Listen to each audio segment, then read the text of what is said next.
Ford played by the rules.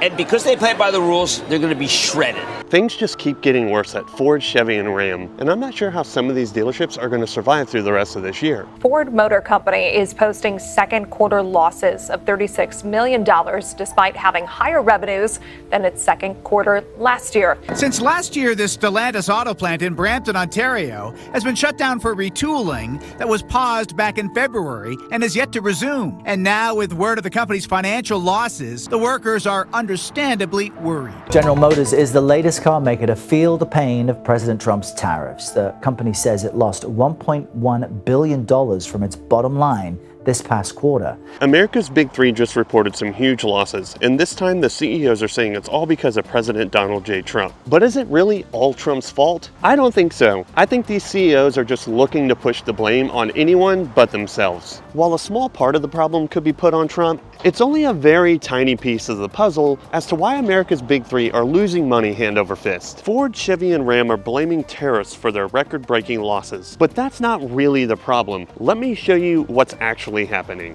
Ford recently took an $800 million tariff hit, and while Ford says it's in talks with Trump to lower some of these tariffs, it's really not the biggest reason that Ford has been losing money lately. Ford Motor paid out more than $800 million in tariffs last quarter, and despite manufacturing most of its vehicles in the US, that's a pretty big number. Now, most of these tariffs came from parts coming in from like Mexico or Canada, or steel from other countries as well, and those parts, have to come in this country to then be assembled here in the United States. And when it comes to Trump putting all the tariffs on parts that come into the US, he basically wants to shut down production from Mexico, shut down production in Canada for any of these vehicles, and he wants to move that production into the United States. But despite Ford claiming that their $800 million in tariff was the reason they lost money since 2023, and since they recorded, an actual loss this year, tariffs are not the reason, at least not the whole reason, that they're losing money.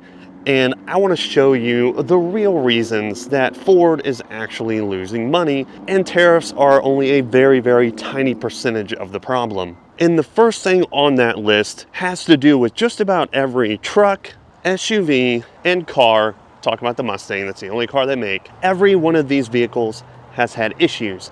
And those issues have caused Ford to have a record number of recalls. I think we're sitting at over 110 right now, and we're only in September of 2025. And when you have a record amount of recalls costing you hundreds of millions, if not billions of dollars, you can't claim that tariffs are causing them to lose money, because when you have to recall basically every single vehicle several times throughout the year, that's a major, major cost in money, and that is a huge loss in profits. When you have backup cameras failing, turbos going out, numerous issues, electronic gremlins, screens dying. If it was just one or two throughout the year, that's not a big problem. But when every single vehicle that you sell has these recall issues, that just stacks up so fast and costs them a lot of money and a huge chunk in losses. So recalls is one of the big reasons that Ford has been losing money hand over fist this year. But it's not the only reason Ford has been losing money. At the beginning of 2025, Ford was actually doing really good in sales. They were breaking all kinds of sales records, they were making lots of profit, and you never really saw the car lots full. As you can see right now, this place is just stacked with vehicles. So another reason Ford has been losing money the second half of this year is that the sales have just crawled to a slow. People spent all their tax money from April. They had a flood of sales before tariffs hit. That's one of the things, is a lot of reasons why the first and second quarter was really good for Ford and other manufacturers, is that a lot of people saw tariffs were coming. And so a lot of people came in, rushed to buy before the tariffs hit. And now that they've hit, all those people who could have bought the rest of this year, they just did it in a hurry. And so as you can see, the lot is full because sales are just slow. And it's not just like because there was a rush of people buying before tariffs. It's also because enthusiasm for certain Ford vehicles has gone down, such as the F-150 Lightning. When this first came out, it was a vehicle that people were really excited about, and they were just flying off the shelves. But now, as you can see here, they have so many F-150 Lightnings, they're just stacked up here And they're selling so slowly that there's actually a pretty big discount of $5,000 on this one, $5,000 on this one, and pretty much F-150 Lightning here is heavily discounted. And it's not just the Lightning that was a problem. That car sounded good if you heard it. They're having to basically give these Mustang Mach-E's away for practically free. They're offering almost pretty much zero interest, and for a couple $100s a month, you could be driving a Mach-E. Because without those incentives, the sales are just almost non-existent.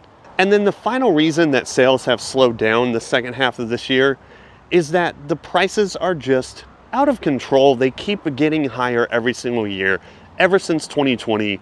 And a lot of manufacturers will say, oh, we're just keeping up with inflation, blah, blah, blah, blah, blah. But a lot of these prices that have gone up, in my opinion, and let's be honest, it's a fact, is corporate greed. These companies were just price gouging people so much that, as you can see, something like a basic STX, pretty much one of the lowest trim levels you can get with the 2.7 liter V6, is still $52,000 on something most people think should be a $40,000 truck.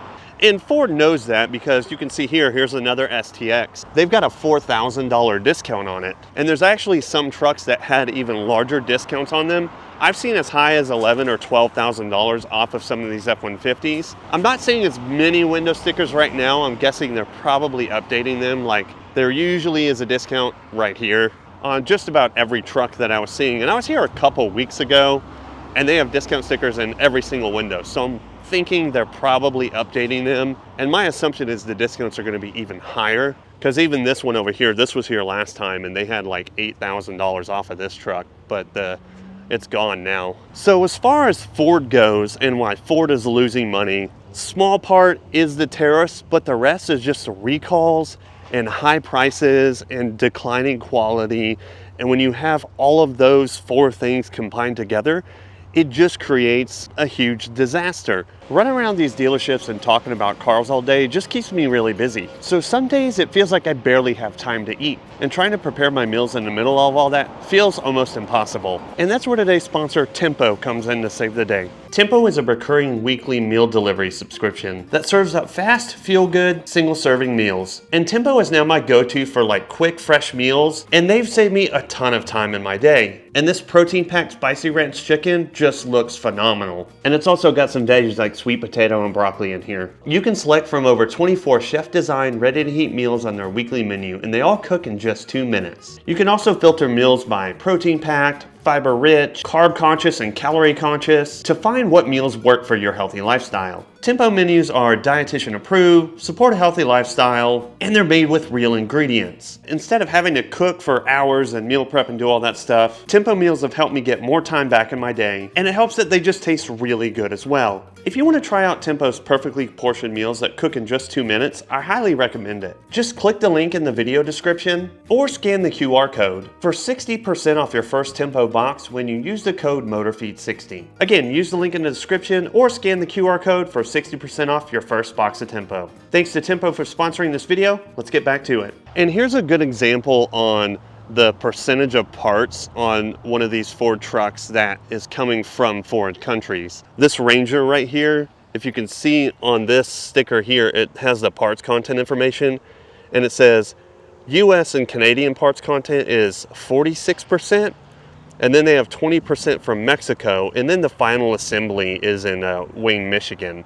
And then down here, the engine is built in Mexico, and then the transmission is in the US. One thing I do wish that they would split is I wish they wouldn't put US and Canadian parts. I wish we could see what percentage was US and what percentage was Canadian. But you can see that a good chunk, over 20%, is from Mexico. I also found one of those country of origin stickers on a Bronco over here, and also on this F-150. So I want to see what the parts percentage is on the Bronco and the F-150 as well. This is an Outer Banks Bronco, and the sticker right here shows that it's 42% US and Canada and 16% Mexico, and then the engine is Mexico and the transmission is USA. And again, final assembly, Wayne, Michigan.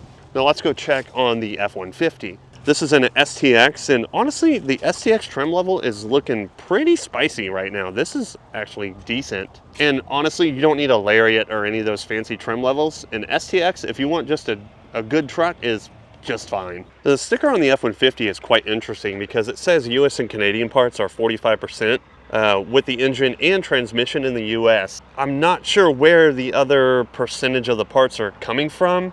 It does say parts content doesn't include final assembly, distribution, or other non-parts costs, whatever that means, but it doesn't show any percentage of the F-150 being in Mexico. So the only tariffs that might affect the F-150 are parts coming from Canada, which probably includes steel. Now I want to show you the country of origin on the Ford Bronco Sport because I just looked at it and it kind of surprised me. So here's a Bronco Sport that they recently got on the lot, and most of the ones that have the country of origin stickers are ones that pretty much just got delivered here, because once they put it up for sale and post it, the stickers are out of the windows. Like, none of these have country of origin stickers in them once they have the lockbox for the key. But this is interesting on the Bronco Sport because it says 23% are from US and Canada, and 64% of the parts for the Bronco Sport are from Mexico, with final assembly even in Mexico. So that's really interesting that pretty much if you buy a Bronco Sport, the whole thing is pretty much from Mexico. As opposed to the full-size Bronco, like this one here, you can see the assembly and everything is in Wayne, Michigan, and only 16% of the parts are from Mexico. I just find that really interesting. Now, Ford is not the only US auto manufacturer that's taken a huge hit because of the tariffs. GM actually so far has taken a bigger hit than Ford to the tune of $1.1 billion in tariff fees this year. And if you're not familiar, GM is GMC Trucks, Chevy, Cadillac, and Buick. Sometimes I forget Buick is a thing, but they do make like a pretty decent little SUV.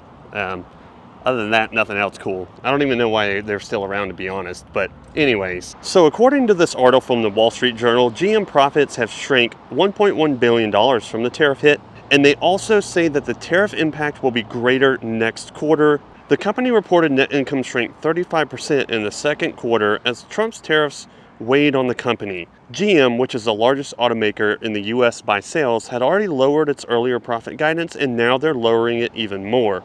And now, as you can see in their stock price, they're down almost a full % in the past week since this news came out.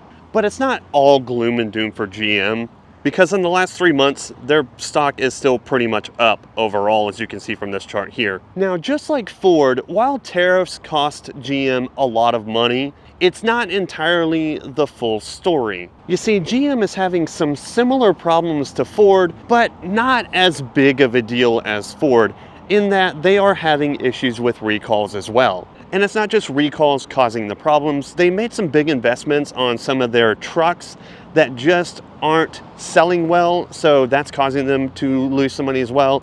And their prices, just like Ford, are also out of control, leading to people not buying as much. Let me show you a little more specifics on what I'm talking about here with GM. First off, if you bought any of the trucks or SUVs from GM, that's like GMC, Chevy, with their V8 engine, they had a huge recall on those motors, and pretty much they're failing left and right. And Chevy/GM had to do a recall to the tune of hundreds of millions of dollars to replace thousands of engines in these vehicles. And when you have a lot of recalls and you have to replace to the tune of like 100,000 engines, that is a huge chunk of money out of your profits. And while GM's been more reliable than Ford, like they've only had a few dozen recalls, the impact of replacing very expensive motors is kind of a big deal. So the first part of GM's losses are not just tariffs. The amount of engines they had to replace in this recall is just completely insane, costing them a lot of money. Second reason GM is having a lot of losses is their investment in something like this truck right here, the EV Silverado. GM has invested billions of dollars in building electric versions of their pickup truck. And this Silverado is a pretty good example of a lot of money completely wasted. When these came out, these were pretty much an immediate flop. Nobody was rushing to the GM dealership to pick up one of these. People weren't clawing at each other, paying, 10, 20, 30,000 over MSRP. It was just kind of like, oh, wow, that's interesting. A few people bought it, but most people didn't. And that's a big problem because since they're not selling well, the resale values, basically you can buy one a year old for 50% off of what a new one is. And that's a huge problem because if you take a look at this EV, this is a Silverado WT, which is like a work truck edition, and the prices are pretty crazy. And I'll compare it to like a non-EV work truck so you can get a better example. So here we have 2024. So we still got 2024s on the lot. We're rounding out, near the second half of, well, almost end of the year now in 2025. We still got 2024s on the lot. But as you can see, this work truck edition is $80,445. And the interior is super basic. It's got the cheaper leather, 2 split screens that honestly look terrible. Everything is plastic inside. And the wheels are basic, plastic everything on the outside. And nobody in their right mind is gonna spend 80 grand on an electric work truck. And the prices get even more insane when you look at a street truck version of this, something like the RST, which means it's going to be fast, but what electric car isn't fast nowadays? This is probably where you're going to crap your pants. This is also a 2024, again, sitting on the lot for a very long time. It's $96,495, an insane amount. And GM knows that this price is insane because they've discounted it down to $81,000 from $96,000. That's $15,000 off of their MSRP, and it still hasn't sold. And I'm thinking it's got to go to $20,000 to $30,000 before this thing leaves this lot. So their EV investment's not working out very well, and that's one of the second reasons they're losing a lot of money. And when it comes to the dealers, they lose a lot of money by sitting on these trucks. You got a $100,000 truck wasting money on the dealership's floor plan. And for comparison, I want to show you what a non-EV work truck will cost you at GM. It's significantly cheaper, and it's a work truck. It's going to get beat up, and nobody on the job site wants to spend 80 grand on a truck that's just going to get destroyed. And I actually want to stop here because here's a Silverado RST that's just a normal non-electric Silverado RST, and the price difference is crazy. And as you can see, this is a 2026 model, so shocker, their normal trucks are selling. And it's $64,000 with the Duramax 3-liter turbo diesel. So $64,000 versus almost $100,000 for an RST. I think I know which one I would buy. But anyways, they do have a work truck version of the Chevy Silverado, and that's right here. And I found something interesting with this specific one. This goes to show you that even some of the work trucks are a bit slow at selling. It's kind of hit or miss. Some of the fancier trucks like the RST, they got 2026 models, but then like the work truck's in a weird spot right now. This is a 2025 work truck, 4-wheel drive. It does have the 5.3 liter V8, but the MSRP is $52,000. And I think anyone in their right mind is gonna pay $52,000 over 80 grand for a work truck. But funny enough, this one's been on the lot for a while, so they've actually got it discounted to $44,615. And I think when it comes to a work truck, if they can get that just under $40,000, like 39 something, they might actually sell this thing. But above 40 grand for a work truck is still a little bit crazy, especially seeing how basic the work truck is. I mean, you've got a bed with no bed liner. Everything is plastic on the interior, and the seats are cloth.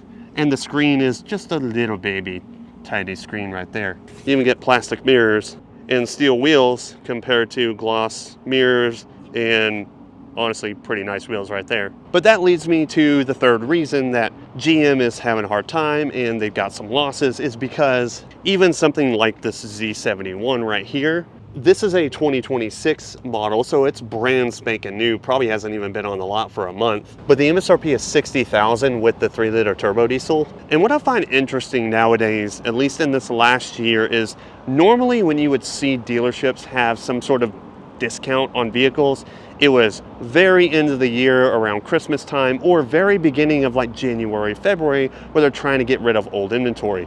And usually that's the only time they have really, really big discounts. But now in this climate where vehicles are stacking up, sales have slowed down since everyone's got their tax return and they did the pre-tariff rush on buying, they have to give discounts even on brand new 2026 models. So back to this Duramax, it's down from $60,000 to $51,680. So about $9,000 off on a brand new 2026 model. And when you have dealers discounting brand new 2026 models that just showed up on the lot, you know that one, sales are slow, and two, your prices have just gotten out of control. Now, while we were at Ford, we did look at the country of origin, so I want to see what the country of origin as far as parts go for Chevy.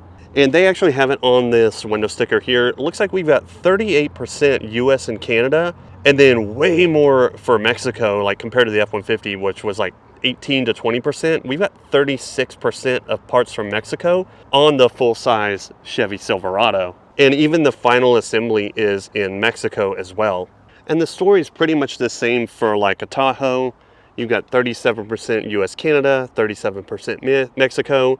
But the difference is on the Tahoe's final assembly is actually in Texas. You can see right here, final assembly point, Arlington, Texas. Well, I finally made it here to Jeep, Dodge, Ram, Fiat, and all the other brands, also known as Stellantis. And the reason I came here last is because they actually had the biggest loss out of all of the manufacturers, at least in the big three between Ford, GM, and Stellantis. And their loss was staggering. Stellantis lost $2.6 billion in the first half of 2025, and they're blaming tariffs and an expensive turnaround plan. Compared with Stellantis' performance over the same period in 2024, the brand experienced a 13% decline in revenue through the first half of 2025. Now, the interesting part about that $2.6 billion loss is that they're not entirely wrapping in the losses from tariffs in that. They're also citing a big revamp plan. So it's not just tariffs, it's also a huge plan to revitalize Jeep, Dodge, and Ram, because over the past couple years, in my opinion, they completely ruined it. And the decisions that the previous Stellantis CEO, Carlos Tavares, had made pretty much tanked Stellantis. And over the past few months, they put in a new CEO, and they've had to spend a crap ton, like billions of dollars, turning around the brand and keeping it from completely going out of business and shutting down forever, which would suck because I am a big Jeep Wrangler fan. I've always had a Wrangler, and I probably always will have a Wrangler, just because I personally like to go off-roading. I like to go out to Moab.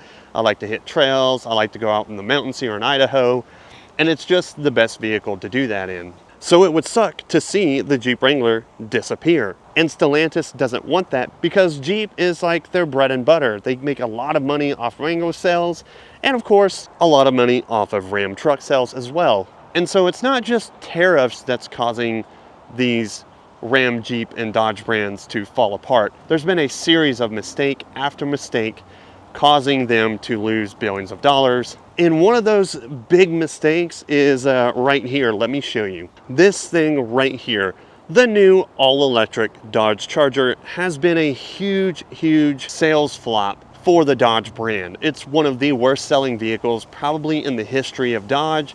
And there's reasons why. It's like nobody was asking for an all-electric Dodge Charger, and especially nobody wants an electric Dodge Challenger. Sales of this have been so terrible that most of the time when you see someone driving it around, it's someone who actually works at the dealership because they're giving them ridiculously low prices to lease these cars. Not to mention the price is absolutely insane. Most of the ones that I see are like $70,000, and nobody wants to spend $70,000 on an electric sports car.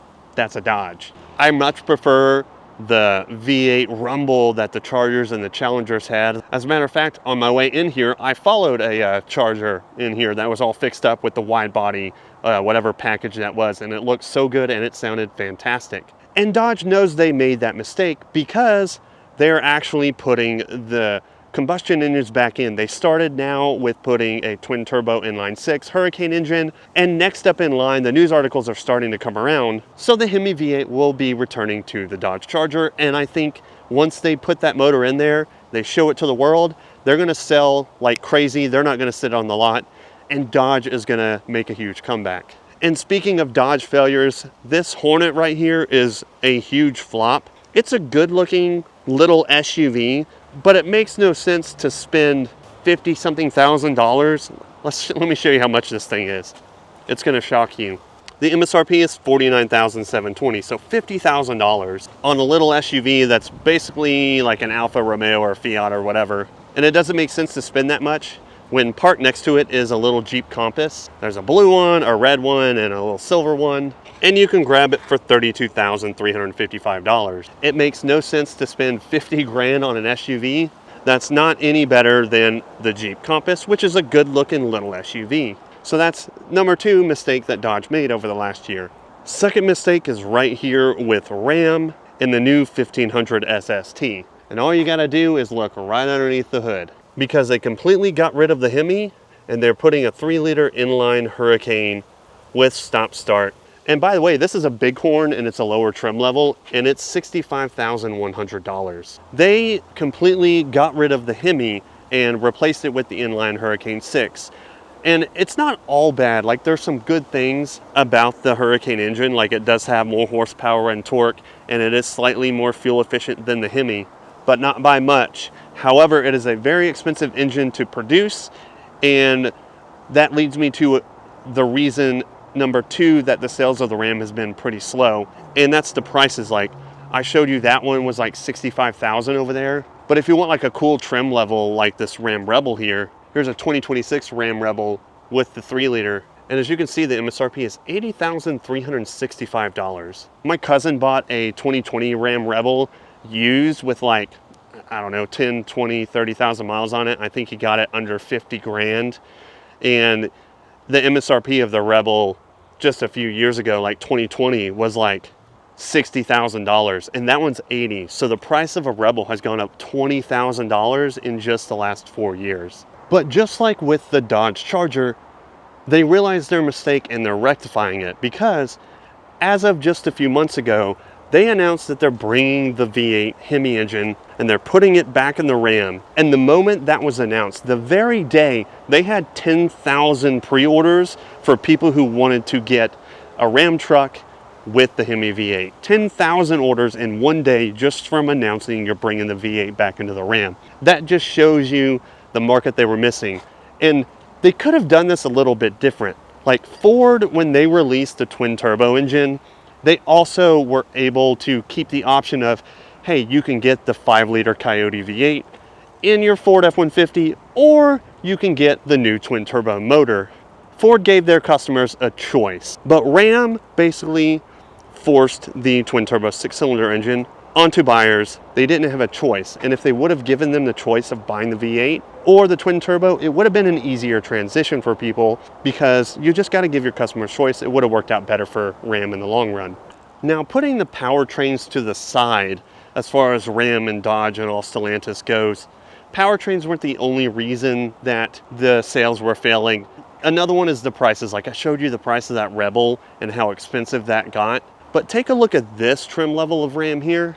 This is a Laramie Crew Cab, which is pretty much like a mid-tier trim level of a Ram truck, and it's $71,000. And then if you want like a heavy-duty HD truck, you're looking at this 2500 heavy-duty.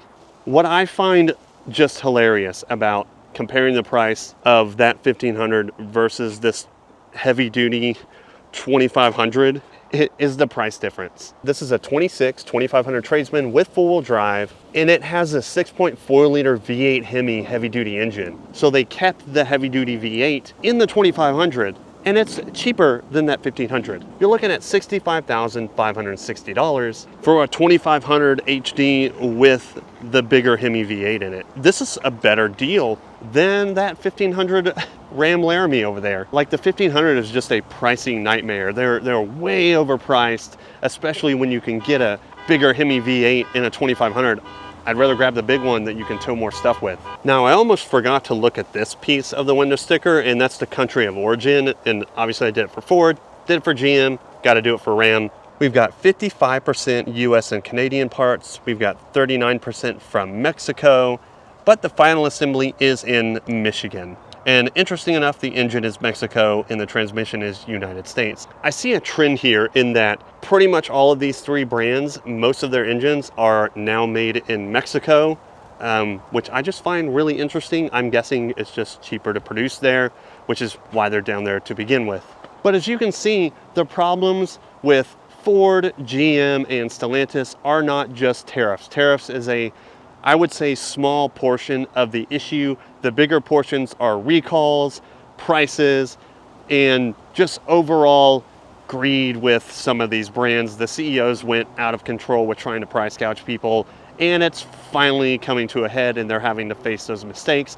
The thing that irritates me is they won't admit it. They just push the blame on other factors that really are just minute. I would just want to see the CEOs of these companies take responsibility for the mistakes that they made instead of trying to blame external factors or Trump or something like that, which is completely ridiculous. They're just pushing the blame on anyone else but themselves. But that's going to do it for today's video. If you made it this far, please hit like. It'll help more people see this information. Also, subscribe to the channel. It doesn't cost you a dime. You'll get to see more videos from me here at MotorFeed, and my sister sometimes pops on by. But anyways, have a good day. I'll see you in the next one.